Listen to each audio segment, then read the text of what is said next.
Italy ডিক্রেটো ফ্লুসি এবং বিশেষ করে নাপোলি প্রিফেকচারের নুল্লা ওস্তা সংক্রান্ত বর্তমান পরিস্থিতি ও গুরুত্বপূর্ণ আপডেটগুলো নিচে দেওয়া হলো।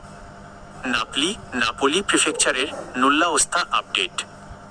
ইতালির অন্যান্য প্রিফেকচারের তুলনায় নাপোলিতে নুল্লা ওস্তা প্রসেসিং ও ইস্যুর গতি বরাবরই কিছুটা ভিন্ন এবং সেখানে কঠোর স্ক্রুটিনি যাচাই বাছাই চলছে।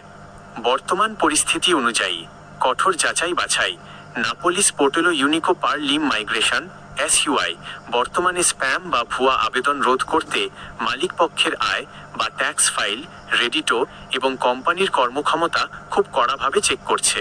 কোটা বরাদ্দ ও বিলম্ব ক্লিক ডের পর যাদের আবেদন কোটা ভেতরে পড়েছে তাদের ফাইলগুলো ধাপে ধাপে খতিয়ে দেখা হচ্ছে।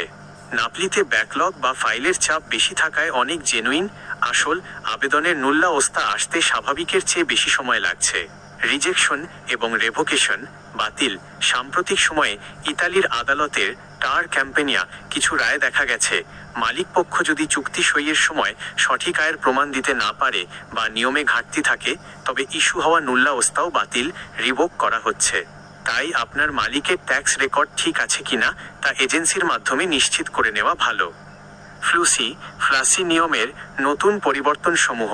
ইতালি সরকার ডিক্রেটো ফ্লুসি প্রক্রিয়াকে আরও স্বচ্ছ করতে কিছু স্থায়ী নিয়ম কার্যকর করেছে যা আপনার জানা থাকা জরুরি।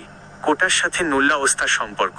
নতুন নিয়মে নুল্লা ওস্তা ইস্যুর সময়সীমা গণনা শুরু হয় আবেদনটি অফিসিয়াল কোটা চূড়ান্তভাবে অন্তর্ভুক্ত হওয়ার পর থেকে, শুধু ফর্ম জমা দেওয়ার দিন থেকে নয়।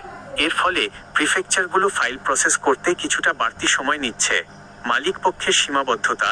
একজন ব্যক্তিগত মালিক প্রাইভেট এমপ্লয়ার বছরে সর্বোচ্চ 3টি নুল্লা ওস্তার আবেদন করতে পারেন, তবে কোনো অনুমোদিত অ্যাসোসিয়েশন বা এজেন্সির মাধ্যমে করলে এই সীমাবদ্ধতা শিথিল হয় যদি কোম্পানির টার্নওভার ভলিউম DFRE পর্যাপ্ত থাকে। ভেরিফিকেশন বাধ্যতামূলক।